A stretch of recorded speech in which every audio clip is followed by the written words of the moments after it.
Hello, and welcome to The Bug, the Culture Trip podcast, hosted by me, Cassam, and I'm joined by George Howes. And this is us talking about travel and a little bit about Culture Trip as well. Now, you as a relative newbie, tell us about your travel experiences, both before Culture Trip and while you've been here as well. I'm really your domestic traveller.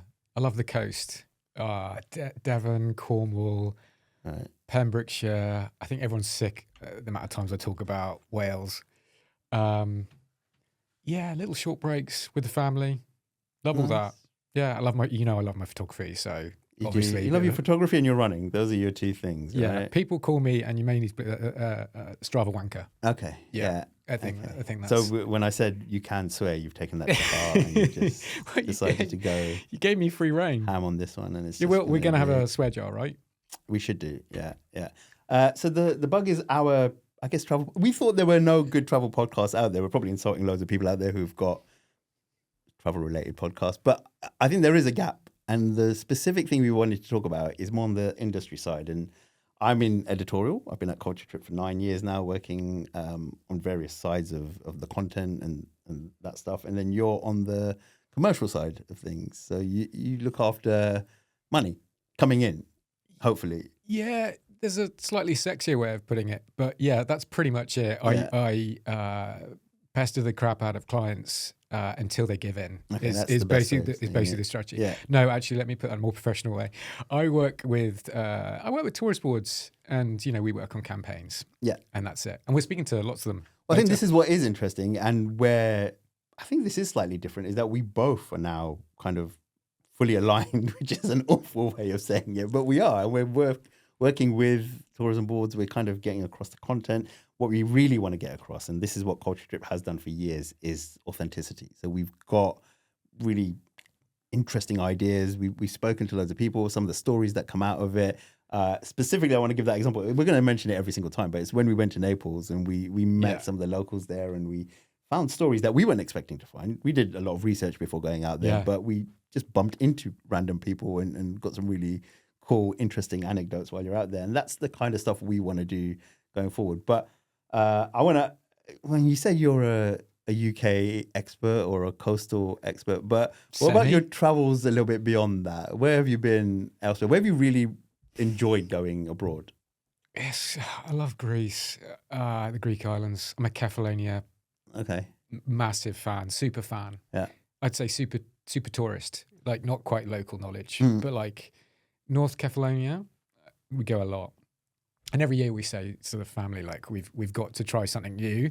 Loads of places have got blue waters, but there's kind of like that, nostalgia thing that keeps drawing you back. And sometimes, like, if you know your kids are happy, you're like, right. But when you were telling me earlier that most blue water on holiday destinations is purely artificial because of the low tide and like... it was totally off record. Oh, sorry. Okay. So if you're promoting blue waters, they really are blue. Yeah. Okay. All right. Any dream destinations? Yeah, well, I don't get as many freebies as you get. So they're not all freebies. I should point that out. Yeah, I know. Obviously, you work really incredibly hard in editorial. There's no such thing as a holiday in travel media. Yeah. You're working all the time. So dream destinations, I think it's going to go Thailand. Is that really predictable? Okay. No, that's interesting. I've never been. I want to go there as well. That is certainly high on my list. I think Vietnam as well for me. South Korea, I've really got a hankering to go there. I just really want to see that side of the world. And then Mexico, I've not been either. So yeah, there's quite a few.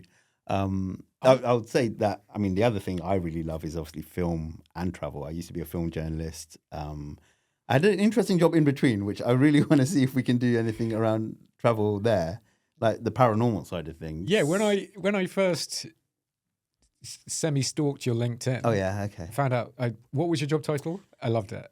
So yeah, I was a paranormal investigator for a 6-month period between being a film journalist and between being an engineer, and then I got into film journalism. In between, I was a paranormal investigator, and then got into travel. So yeah. So when you were looking for your next job, what did you put in your search? Like, were you looking for a director of paranormal? What's the promotion? That's a good point. I don't know actually. What is the next? Just interesting. I guess Ghostbuster would be the next one. So you investigate and then you actually go out there. To be a Ghostbuster. I mean, that's a real job, isn't it? I guess Exorcist or something like that. But I have been to some really cool travel destinations related to the paranormal, and that is something I really want to look into. We should do a podcast on that. I went to the Jamaica Inn in I guess it's in Devon and Cornwall, right? It's on the I should know this. yeah. But I went there. It's where Sherlock Holmes set Hound of the Baskervilles, wherever that is. So Again, I should know this. you should know this. This is your expertise. This is your remit. Okay. I'm the expert in all of this stuff. Fine. Yeah, definitely. But anyway, I went there, and it's one of the most haunted hotels in the world, and it did have a particularly spooky aura. It feels like it was scripted, but you're kind of driving in. It's a beautiful sunny day, and as soon as you see the sign for Jamaica Inn, it's got an old classic kind of pub sign up there. The mist rolled in, and then it just became really grey and miserable. And you just think, oh my God, I can imagine if you're sat here, how you would come up with those kind of stories. What's the vibe like here in this room? What are No, you picking up? There's a word for it. I'm not one of those who can feel the auras. I just investigate it. Why did you decide to choose? Why did I get into it? No, why did you change from from that? Yeah, I don't know. I guess travel. Yeah, travel is travel had more of an appeal. But I guess there's no money in it either. Really, you're not really getting paid by. Well, travel and media. It's not you're going to be made rich. I know. Yeah, I don't want to the other. Started off as an engineer. I should have just stuck with that if it was all about the money. But yeah, I wanted to ask you. This is going to be such a big open-ended question, but the state of the industry. Let's get into it. Where are we right now? You've been in this for a while as well. I think we've both done travel for a while. Man, look at the hair. Look at the beard. Look at the hair. It's gone. The lights are actually they're getting rid of my wrinkles. I think. Well, I hope so because I feel like the industry's. Are they? They're not. No. But yeah, no. Where are we? Are we in a good space at the moment? How are things? There's obviously existential threats like AI and kind of. Look, I'm not. I do this thing of self-deprecating where I go. Yeah. I'm not the expert on this, but obviously I have been about, and I don't know. It's a scary time for a lot of people. Everyone says that, especially your parents. They go, "It's a scary time." People are losing jobs to AI. That's every other conversation. But you have to embrace it, right? It's as much good as it is bad, and possibly more good than bad. And I think, we have politics affecting tourism. Mm-hmm. We are going to talk a lot about sustainability, which has been talked about so much. Influencer marketing, we've got another one of those podcasts coming up, which again has been talked about so much. But I think in terms of where we're going, I feel it'll be doing like a 360. Okay. And you heard it here first. Obviously, AI is here to stay, and it's a really positive thing. We'll come back to that. Yeah. But equally, I think it could put the focus back on, and this is not a shameless plug for our business, although call me, authentic content, real content. Yeah. I think everyone's going on about the efficiencies, the money you can make, the amazing things you can do through AI. But I can't help but think it will kind of do a 360 where if you can get those real stories, the non-influencers that aren't acting, the bits which you didn't put money behind, just someone enjoying a holiday that hasn't been AI'd or CGI'd or paid for. Sure. The romantic in me loves the idea that we're going to come full circle where, some really nice, authentic travel will be done. And lo and behold, one day you're going to have a TV ad where someone goes, "Did you know that's made with real people?" I really hope that happens. Yeah. And I don't want to sound like a dad when I say that because I do know how brilliant AI is. But I also, there are just some things you just cannot fake. No, you can't. And you can't fake those experiences as well. On a purely selfish level, those first-person experiences when you're out there, there's nothing that AI can recreate. You can't experience those emotions or those even senses, like the sights, the smells, walking around Naples as well, having that first time we had that €3 pizza, which was just incredible, but it was just made right in front of us and off we went. Yeah, that was good. Oh man, I love that trip. That was a great trip. We're hopefully going to do a few more. I think we should hopefully get out to a few places. I want to do the podcast on location as well. So where's the dream location for the podcast? Where do we really want to pitch doing an episode live? What do you want in the backdrop? It's all about the backdrop, right? So I'm feeling Rio.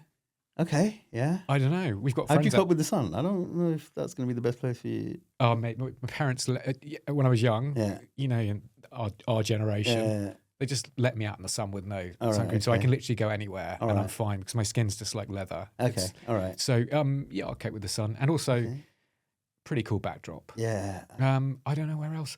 Again, I like the whole food thing. So, See, I like the cold. This is going to be interesting because I would, if we had a choice between Rio and Iceland, I'm saying we're going Iceland, and I want to do the whole but hasn't it been done a lot? Like, can we take maybe Finland? Greenland, Arctic.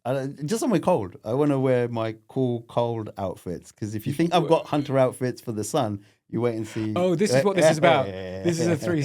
So everyone, Cassam wants a sponsorship from Hunter. In case you haven't got it, show everyone. This is the last time we mention it. No, This it's is not. This is going to be the last time we mention it. We're basically going to try and do at least 20 episodes, and I'm told that you have an outfit for every episode. Easily, yeah. I don't know if I want to come in here. Can in people see the winter boots? Gear. Yeah, they can see. Look, there we go. Look. It's been in shot. There's different colours for That's different days. branding, right? That's culture trip ish. The green yeah. is actually, yeah. Well, I want you to mention what you said last time, though, yesterday, about the statistics behind podcasts and how successful or not successful they are. This is interesting, right? That was really so I proper I did my research on this, and like I got this from a really respectable news site. I think it was Reddit. Okay, yeah, must be true. Yeah, definitely true. That 90% of podcasts fail after the first 3 episodes, All right. and then 90% of those remaining, I think like 200,000 podcasts that launch across the UK every year, fail after 20. Right. So basically, I worked out that if we can get to episode 20 without boring the living crap out of people, we're going to be like the top 1% podcasts. Right. Then Just on sheer longevity, not actually quality or viewers or anything, just longevity. We will have outlasted the competition. We just need to endure, right? Yeah, I've got plenty of dad jokes, and we've got some nice guests, to be fair. Yeah, I think I'm looking forward to. They're going to carry everyone this. Speaking to. Yeah. All right. Well, I think we're going to wrap up. A lot to look forward to in the podcast. I think, like you say, some of the guests are really, really cool. Some of the subjects we're tackling as well, I think, it's stuff that we really want to talk about. It's not just the glamorous side of travel. There are going to be some uncomfortable conversations, I suspect, but I think it's stuff that people want to know about, and I certainly want to talk about it. I don't want to be boring. Like, I don't want to shoot my mouth off and get sued, but I think I've seen so many podcasts that put me to sleep. I don't want to be another one of those. I want us to say stuff that's right on the edge of honest. Okay. And no more notes. That's my one well, thing. I need notes. I get nervous. Hello, how are you? Oh, sorry, mate. You're a presenter. I was shaking this morning. No, I know. I was like, what's going on? I've seen you in more high-profile, kind of high-powered meetings and just completely breezing it. And then you were chatting to someone who's a friend, and you were like, oh, yeah, I don't know what to say now. I was like, but we're launching a podcast. I'm going to have at least 7 viewers. Yeah, those 7 people are going to be your harshest critics, though. Yeah, well, if you take out my mum, who's probably going to make up 3 of those views at least, we've got 4 to keep happy. Thank you very much for joining us. We need people to follow. Yeah, like, subscribe, and follow. Let's face it, this has been mind-blowingly good chat. Yeah, follow us. No obligation. It's all right. We're done, right? That's it, we're done. We'll okay, cut it right there. nice. Look forward to it.